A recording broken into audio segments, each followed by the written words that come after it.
Educação. Jesus Cristo e a pomba de Stalin. O Globo, 20 de outubro de 2001.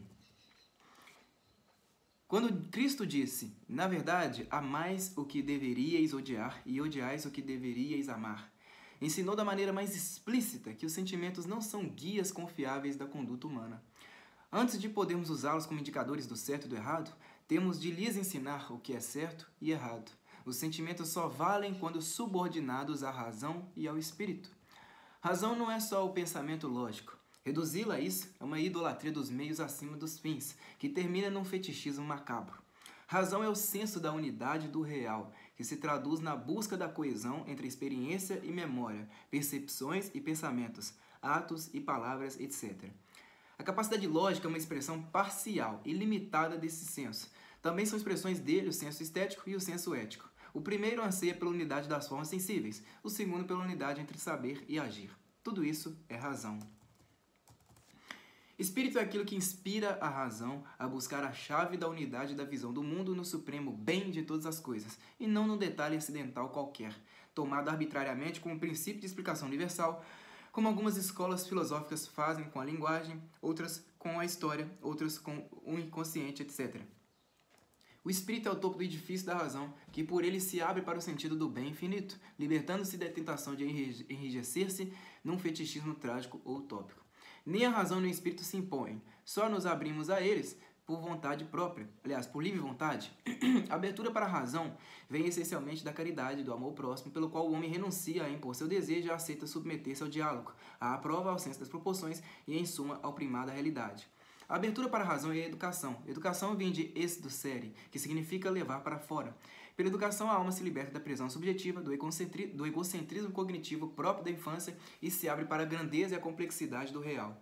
A meta da educação é a conquista da maturidade. O homem maduro, o spoudaios, de que fala Aristóteles, é aquele que tornou sua alma dócil à razão, fazendo da aceitação da realidade o seu estado de ânimo habitual e capacitando-se por esse meio a orientar sua comunidade para o bem.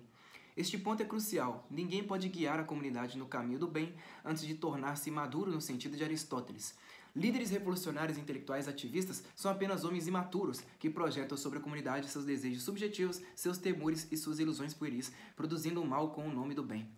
A abertura ao espírito é um ato de confiança prévia no bem supremo da existência, ato sem o qual a razão perde o impulso ascendente que a anima e, fugindo do infinito, se aprisiona em alguma pseudo-totalidade mais alienante ainda que o egoísmo subjetivo inicial. O nome religioso desse ato de confiança é fé, mas a confiança que eleva a razão à busca do infinito transcende o sentido da mera adesão a um credo em particular e tem antes uma dimensão antropológica. Tudo que o ser humano fez de bom, fez movido pela fé e por meio da razão. O espírito e a razão educam os sentimentos. Os sentimentos do homem amadurecido pelo espírito e pela razão são diferentes dos do homem imaturo, porque aquele ama o que deve amar e odeia o que deve odiar, enquanto o segundo ama ou odeia as tontas, segundo as inclinações arbitrárias da sua subjetividade, moldada pelas pressões e atrativos do meio social. Mas o que atrai a alma para a abertura ao espírito e à razão é a esperança, e o despertar da esperança é um mistério. Homens submetidos à mais dura opressão e aos mais tormentosos sofrimentos conservam sua esperança, enquanto outros a perdem à primeira frustração de um desejo tolo. A esperança não está sob o nosso controle. Seu advento depende do espírito mesmo que sopra onde quer. Todos os enredos humanos da vida e da ficção giram em torno do mistério da esperança. A esperança, a fé e a caridade educam sentimentos para o amor ao que deve ser amado. O culto idolátrico dos sentimentos é um egocentrismo cognitivo, um complexo de Peter Pan que recusa a maturidade. Quanto mais um homem busca afirmar sua liberdade por meio da adesão cega a seus sentimentos e desejos, mais se torna escravo da tagarelice ambiente. O caminho da liberdade é para cima, não para baixo. Libertar-se não é afirmar-se, é transcender-se. Das várias formas de escravidão a que o homem se sujeita pelo culto dos sentimentos, a pior é a escravidão às palavras. Por meio do falatório em torno, o homem pode ser adestrado para ter certos sentimentos e emoções à simples audição de determinadas palavras, independentemente dos fatos e do contexto. Paz e guerra, por exemplo, suscitam reações automáticas. Por isso, as massas imaturas aceitam com a maior credulidade os novos regimes de governo que prometem acabar com as guerras e instaurar a paz. Mas é só nominalmente que guerra significa morticínio e paz significa tranquilidade e segurança. As guerras no século XX mataram 70 milhões de pessoas. É muita gente. mas 180 milhões, mais que o dobro disso, foram mortos por seus próprios governos em tempo de paz e em nome da paz. O homem maduro sabe que as relações entre guerra e paz são ambíguas, que só um exame criterioso da situação concreta permite discernir a dosagem do bem e do mal misturadas em cada uma delas a cada momento. Ele sabe que a pomba da paz oferecida à adoração infantil nas escolas foi um desenho encomendado a Pablo Picasso por Joseph Stalin, com o intuito de fazer com que o símbolo da paz soviética, a ordem social totalitária construída sob trabalho escravo, prisões em massa e genocídio, se sobrepusesse na imaginação dos povos ao símbolo cristão do Espírito Santo. Um homem maduro sabe que, tanto quanto a pomba da paz, também manifestos pela paz, discursos pela paz e até missas pela paz são muitas vezes blasfêmias e armas de guerra. No dicionário, os sentidos da guerra e da paz estão nitidamente distintos, mas o homem maduro não se refugia da complexidade das coisas no apelo pueril a absolutos verbais. Igualdade, liberdade, direito, ordem, segurança, milhares de outras palavras foram também incutidas na mente das massas como programas de computador para acionar nelas automaticamente as emoções desejadas pelo programador, fazendo com que amem o que deveriam odiar e odeiem o que deveriam amar. Até a esperança, a chave da fé e da caridade, se torna aí uma arma contra o espírito, quando se coisifica na expectativa de um mundo melhor, de uma sociedade mais justa ou, no fim das contas, de ganhar mais dinheiro. Jesus deixou claro que não era nenhuma dessas esperanças a que trazia. Era a esperança de fazer de cada um de nós um novo Cristo, encarnação e testemunha do Espírito. Quem aceitar menos que isso só ganhará, em vez da paz de Cristo, uma bandeirinha da ONU com a pomba de Stalin. Educação ao contrário, Diário do Comércio, 27 de janeiro de 2009.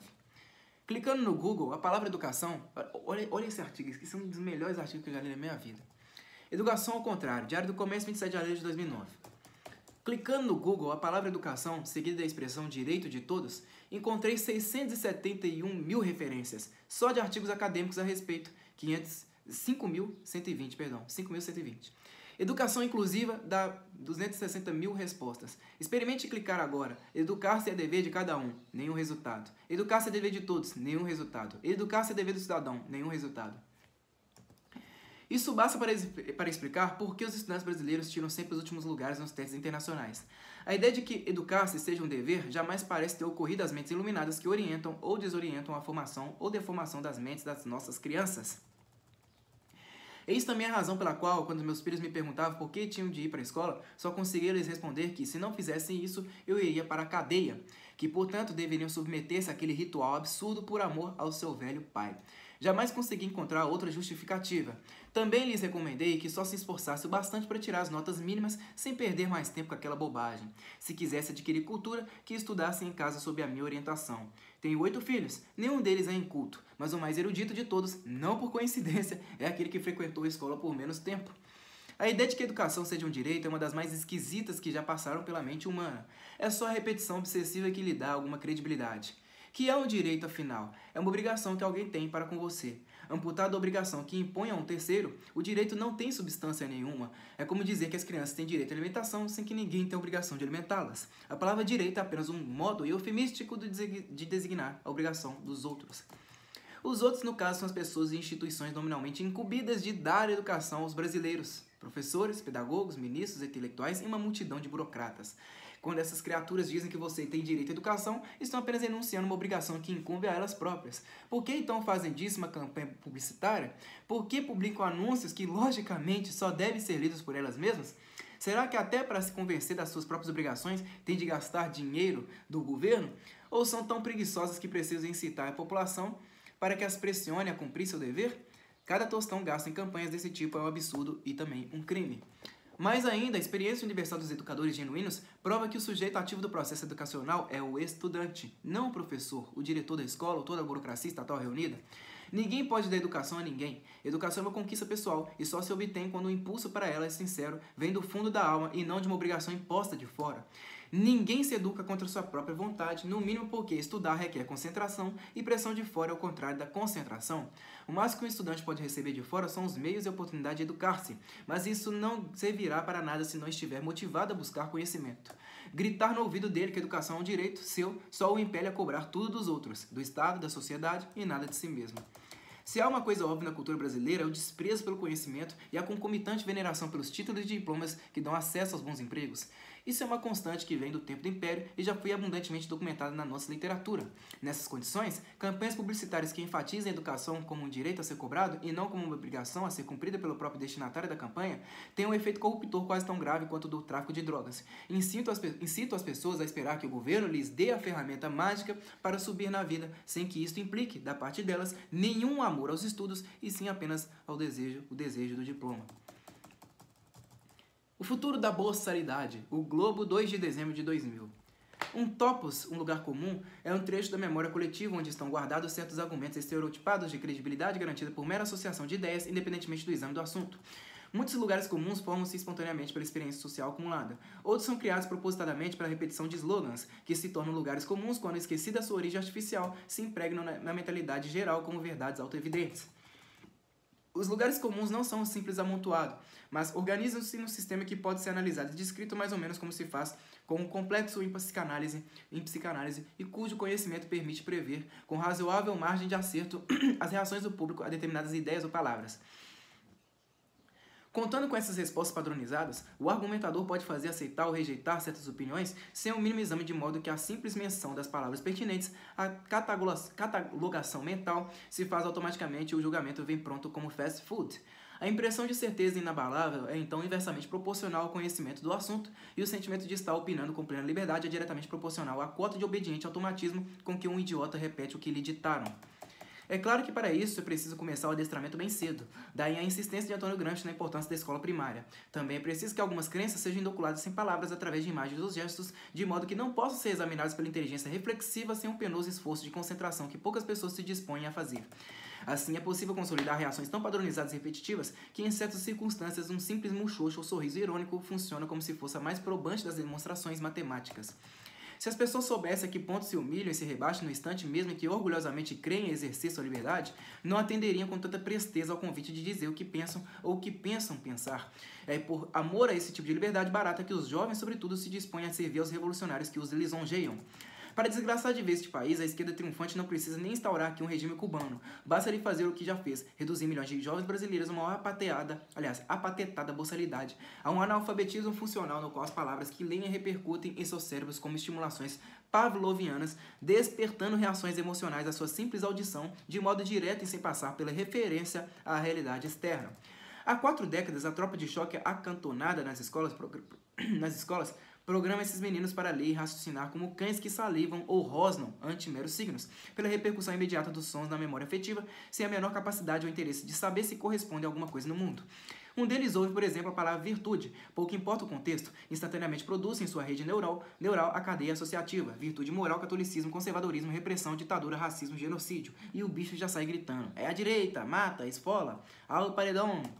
De maneira oposta e complementar, se ouve a palavra social, começa a salivar de gozo, arrastado pelo atrativo mágico das imagens social, socialismo, justiça, igualdade, liberdade, sexo e cocaína de graça. Oba! Não estou exagerando em nada. É exatamente assim por blocos e em gramas consolidados que uma juventude estupidificada lê e pensa. Essa gente nem precisa do socialismo, já vive nele, já se deixou reduzir à escravidão mental mais abjeta, já reage com horror e asco ante a mais leve tentativa de reconduzi-la à razão, repelindo-a como uma ameaça de estupro. Tal é a obra educacional daqueles que 30 anos atrás pousavam como a encarnação das luzes ante o obscurantismo cujo monopólio atribuíam ao governo militar. Milhares de seitas pseudomísticas, armadas de técnicas de programação neurolinguística e lavagem cerebral, não obtiveram esse resultado. Ele foi obra de educadores pagos pelo Ministério da Educação, imbuídos da convicção sublime de serem libertadores e civilizadores. O mal que isso fez ao país já é irreparável. Supondo que todos esses adestradores de papagaios fossem demitidos hoje mesmo, e se inaugurasse um programa nacional de resgate das inteligências, 30 ou 40 anos se passariam antes que uma média razoável de compreensão verbal pudesse ser restaurada. 2 gerações ficariam pelo caminho intelectualmente inutilizadas para tudo ou sempre. É em parte por estar conscientes disso que esses mesmos educadores são os primeiros a divulgar a liberação das drogas. Sabem que o lindo estado assistencial com que sonham necessitará largar na ociosidade uma boa parcela da população danificada, incapacitada e sonsa. Para que não interfira na máquina produtiva, será preciso tirá-la do espaço social, removê-la para os mundos lúdicos e fictícios, onde o preço do ingresso é 1 grama de pó. Na sociedade futura, a recompensa daqueles que consentiram em ser idiotizados para fazer número na militância já está garantida. cafungadas e picos de graça sob os auspícios do governo e liberdade para transar nas vias públicas, sob a proteção da polícia ante um público tão indiferente quanto a visão banal de uma orgia de cães em torno de um poste. Mas não é precisamente isso que desejam? Não é essa a essência do ideal socialista que anima seus corações? O Novo Imbecil Coletivo, Diário do Comércio, 30 de outubro de 2012. Quando entre os anos 1980 e 1990 comecei a redigir as notas que viriam a compor o Imbecil Coletivo, os personagens a que ali me referia eram indivíduos inteligentes, razoavelmente cultos, apenas corrompidos pela autointoxicação ideológica e por um corporativismo de partido que, alçando-os a posições muito superiores aos seus méritos, deformava completamente sua visão do universo e de si mesmos. Foi por isso que os defini como um grupo de pessoas de inteligência normal ou mesmo superior que se reúne com a finalidade de imbecilizar-se umas às outras. Essa definição já não se aplica aos novos tagarelas e opinadores que atuam sobretudo através da internet e que hoje estão entre os 20 e os 40 anos de idade, tal como seus antecessores são pessoas de inteligência normal ou superior separadas do pleno uso de seus dons pela intervenção de forças sociais e culturais. A diferença é que essas forças os atacaram numa idade mais tenra e já não são bem mais as mesmas que lesaram seus antecessores. Não são bem as mesmas que lesaram seus antecessores. Até os anos 1970, os brasileiros recebiam no primário e no ginásio uma educação normal, deficiente o quanto fosse. Só vinha corromper-se quando chegava à universidade e, em vez de uma abertura efetiva para o mundo da alta cultura, recebiam doses maciças de doutrinação comunista oferecida sob o pretexto àquela altura bastante verossímil, da luta pela restauração das liberdades democráticas. A pressão do ambiente, a imposição do vocabulário, o controle altamente seletivo dos temas e da bibliografia faziam com que a aquisição do status de brasileiro culto se identificasse na mente de cada estudante com a absorção do estilo esquerdista de pensar, de sentir e de ser. Na verdade, nada mais que um conjunto de cacoetes mentais. O trabalho dos professores doutrinadores era complementado pela grande mídia, que então já amplamente dominada por ativistas e simpatizantes de esquerda, envolvia os intelectuais e artistas de sua preferência ideológica numa aura de prestígio sublime, ao mesmo tempo que jogava na lata de lixo do esquecimento os escritores e pensadores considerados inconvenientes, exceto quando podia explorá-los como exceções que, por sua própria raridade de exotismo, confirmavam a regra. Criada e mantida pelas universidades, pelo movimento editorial e pela mídia impressa, a atmosfera de imbecilização ideológica era, por assim dizer, um produto de luxo só acessível às classes média e alta, deixando intacta a massa popular. A partir dos anos 1980, a elite esquerdista tomou posse da educação pública, a introduzir um sistema de alfabetização socioconstrutivista, concebido por pedagogos esquerdistas como Emília Ferreiro, Lev Vygotsky e Paulo Freire, para implantar na mente infantil as estruturas cognitivas aptas a preparar o desenvolvimento mais ou menos espontâneo de uma cosmovisão socialista praticamente sem necessidade de doutrinação explícita. Do ponto de vista do aprendizado, do rendimento escolar dos alunos e, sobretudo, da alfabetização, os resultados foram catastróficos. Não há espaço aqui para explicar a coisa toda, mas, em resumidas contas, é o seguinte. Todo idioma compõe-se de uma parte mais ou menos fechada, estável e mecânica. O alfabeto, a ortografia, a lista de fonemas e suas combinações, as regras básicas da morfologia e da sintaxe. E de uma parte aberta, movente e fluida, o universo inteiro dos significados, dos valores, das nuances e das intenções de discurso. A primeira aprende-se eminentemente por memorização e exercícios repetitivos. A segunda pelo autoenriquecimento intelectual permanente, pelo acesso aos bens de alta cultura, pelo uso da inteligência comparativa, crítica e analítica e, last not least, pelo exercício das habilidades pessoais de comunicação e expressão. Sem o domínio adequado da primeira parte, é impossível orientar-se na segunda. Seria como saltar e dançar antes de ter aprendido a andar. É exatamente essa inversão que o socioconstrutivismo impõe aos alunos, pretendendo que participem ativamente, até criativamente, do universo da cultura antes de ter os instrumentos de base necessários à articulação verbal de seus pensamentos, percepções e estados interiores. O socioconstrutivismo mistura a alfabetização com a aquisição de conteúdos, com a socialização e até com o exercício da reflexão crítica, tornando o processo enormemente complicado e, no caminho, negligenciando a aquisição das habilidades fonético-silábicas elementares sem as quais ninguém pode chegar a um domínio suficiente da linguagem. O produto dessa monstruosidade pedagógica são estudantes que chegam ao mestrado e ao doutorado sem conhecimento mínimo de ortografia e com uma reduzida capacidade de articular experiência e linguagem. Na universidade aprende a macaquear o jargão de uma ou várias especialidades acadêmicas que, na falta de um domínio razoável da língua geral e literária, compreende de maneira coisificada, quase fetichista, permanecendo quase sempre insensíveis às nuances de sentido e incapazes de apreender na prática a diferença entre um conceito e uma figura de linguagem. Em geral, não tem sequer o senso da forma, seja no que leem, seja no que escrevem. Aplicado em escala nacional, o socioconstrutivismo resultou numa espetacular democratização da inépcia, que hoje se distribui mais ou menos equitativamente entre todos os jovens brasileiros, estudantes ou diplomados, sem distinções de credo ou de ideologia. O novo imbecil coletivo, ao contrário do antigo, não tem carteirinha de partido. Viva Paulo Freire, Diário do Comércio, 19 de abril de 2012. Vocês conhecem alguém que tenha sido alfabetizado pelo método Paulo Freire? Alguma dessas raras criaturas, se é que existem, chegou a demonstrar competência em qualquer área de atividade técnica, científica, artística ou humanística? Nem precisam responder. Todo mundo já sabe que, pelo critério de pelos frutos os conhecereis, o célebre Paulo Freire é um ilustre desconhecido. As técnicas que inventou foram aplicadas no Brasil, no Chile, na Guiné-Bissau, em Porto Rico e outros lugares. Não produziram nenhuma redução das taxas de analfabetismo em parte alguma. produziram, no entanto, um florescimento espetacular de louvores em todos os partidos e movimentos comunistas do mundo. O homem foi celebrado como gênio, santo e profeta. Isso foi no começo. A passagem das décadas trouxe, a despeito de todos os amortecedores publicitários, corporativos e partidários, o choque de realidade. Eis algumas das conclusões a que chegaram por experiências dos colaboradores e admiradores do Sr. Freire.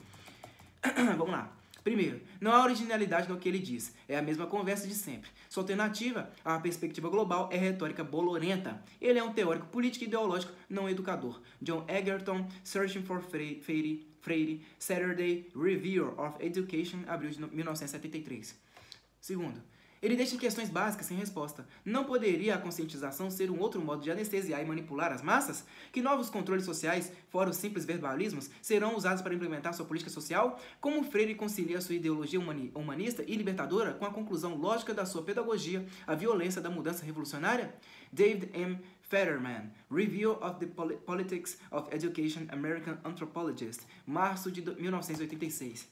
Terceiro, no livro de Freire, não chegamos nem perto dos tais oprimidos. Quem são eles? A definição de Freire parece ser qualquer um que não seja um opressor. Vagueza, redundâncias, tautologias, repetições sem fim provocam tédio, não a ação. Rosane Knudsen, resenha da pedagogia do oprimido, não é isso?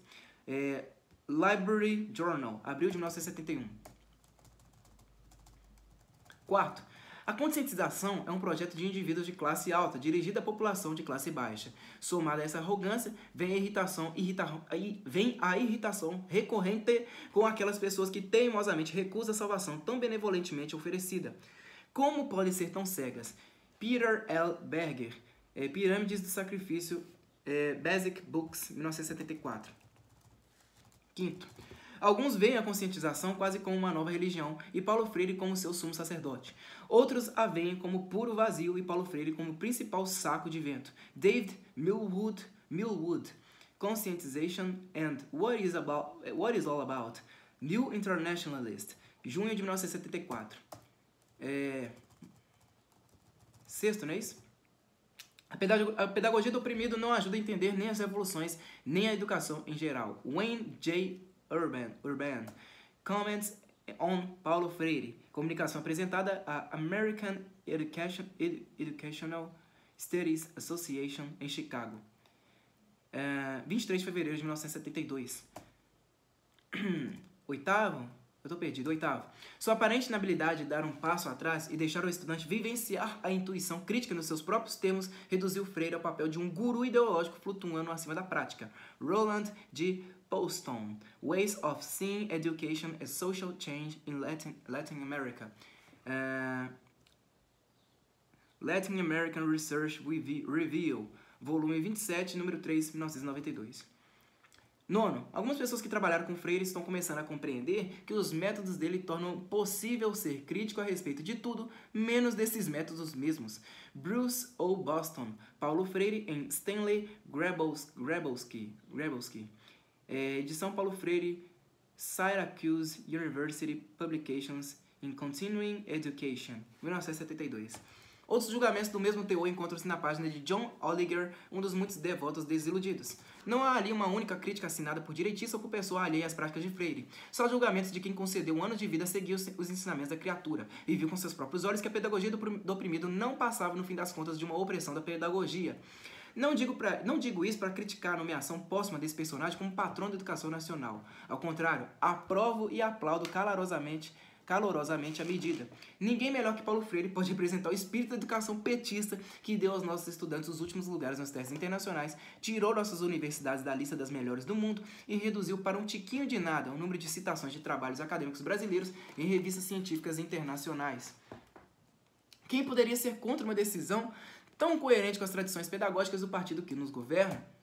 Sugira até que a cerimônia de homenagem seja presidida pelo ex-ministro da Educação, Fernando Haddad, aquele que escrevia cabeçalho em vez de cabeçalho, e tenha como mestre de cerimônias o principal teórico do Partido dos Trabalhadores, Dr. Emile Sader, que escreve Getúlio com LH.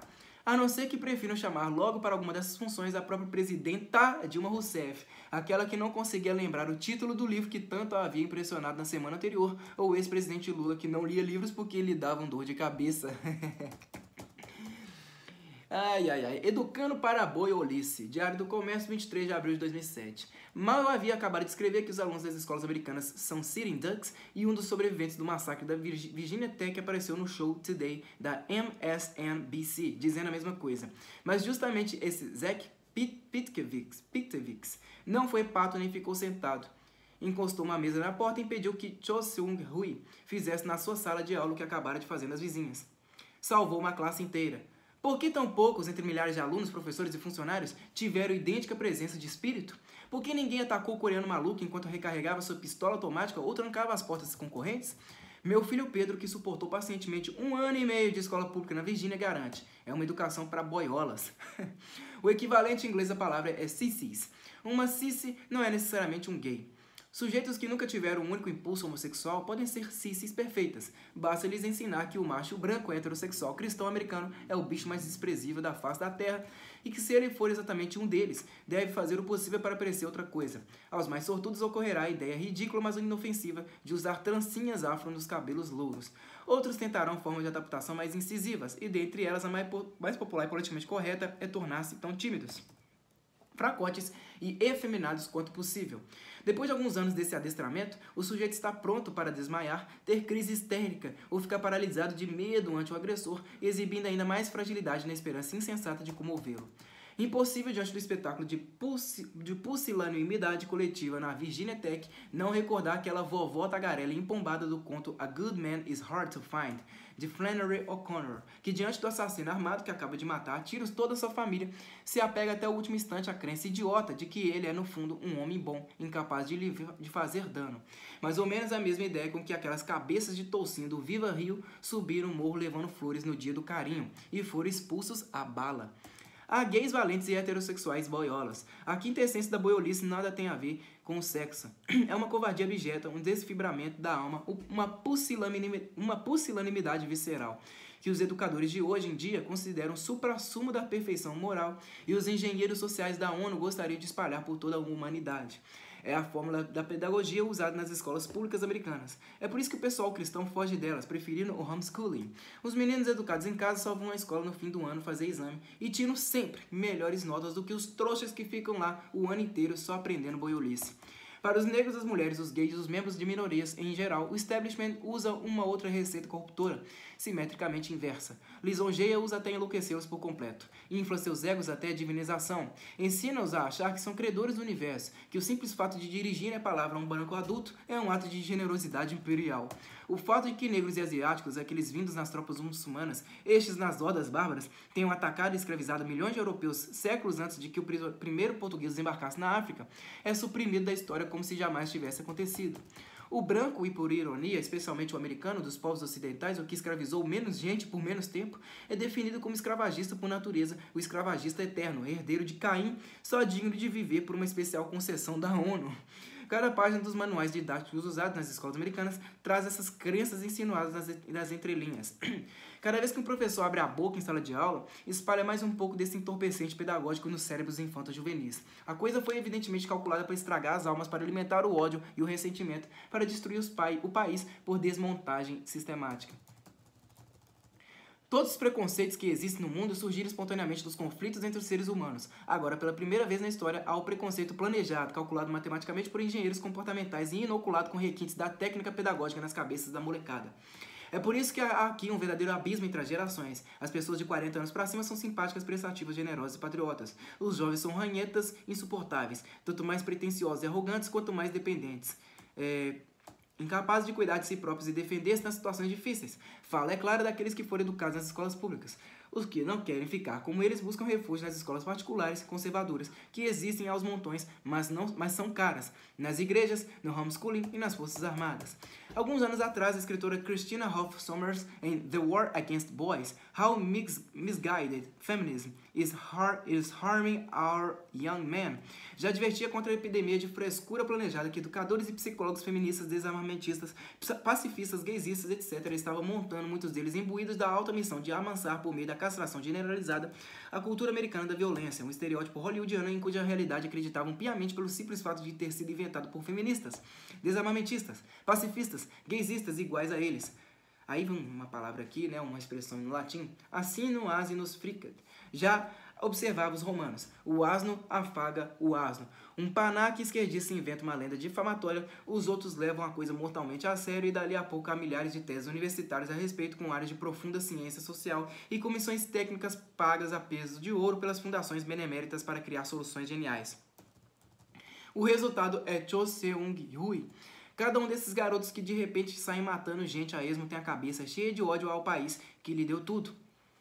Tim McVeigh queria derrubar o sistema. Os meninos de Columbine eram gays intoxicados de falatório anticristão. Cho Seung-hui sonhava em tornar-se um vingador ismaelita para fazer o ocidente em cacos. Cada um foi educado e doutrinado para fazer o que fez. Enquanto uns intelectuais iluminados lhe infundiam o desejo de vingança contra quem nunca lhe fez mal algum, outros botavam leis que desarmavam os professores e funcionários nas escolas, os padres e pastores nas igrejas. Uns preparavam psicologicamente o assassino, outros amarravam as mãos das vítimas. Vocês já repararam que os invasores armados de pistolas e rifles só atacam igrejas e escolas? Já ouviram falar de algum que invadisse um clube de caça, um estande de tiro, uma assembleia da National Rifle Association?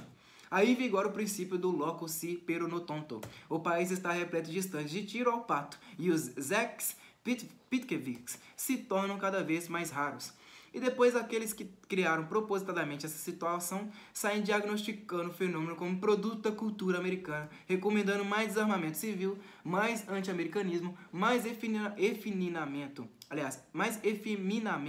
compulsório da juventude nas escolas. Tiram proveito publicitário retroativo da sua própria maldade. É a receita infalível da propaganda revolucionária. Xingue-os do que você é, acuse-os do que você faz. Mas o pessoal por aqui já começou a perceber o truque, ainda que com um bocado de atraso. Ellen Hill, um consultor de segurança entrevistado no mesmo programa que divulgou o episódio de Zek Pitkeviks, declarou em alto e bom som que as escolas têm de ensinar os meninos a ser mais valentes e agressivos. Os bandidos estão contando com que os americanos fiquem sentados e não façam nada. Os maus planejam seus ataques, as escolas têm de planejar sua defesa e reagir com igual agressividade. O treinamento tem de ser tão intensivo e levado tão a sério quanto o assassino leva a sério sua missão de matar. Há um país da América do Sul que, se ouvisse esse conselho, talvez não fosse vítima de 50 mil homicídios por ano. Com uma diferença, ali os jovens não são tão fracotes. A boiolice está espalhada entre os homens adultos nas ruas, nas fábricas, nos escritórios. Essa gente tem medo de armas até quando vistas pelo lado do cabo. E o governo, a Rede Globo e a Folha de São Paulo querem lhe infundir mais medo ainda. É uma situação muito mais desesperadora que a dos americanos. Com o dobro da população brasileira, os Estados Unidos têm 5 vezes menos crimes violentos do que o Brasil.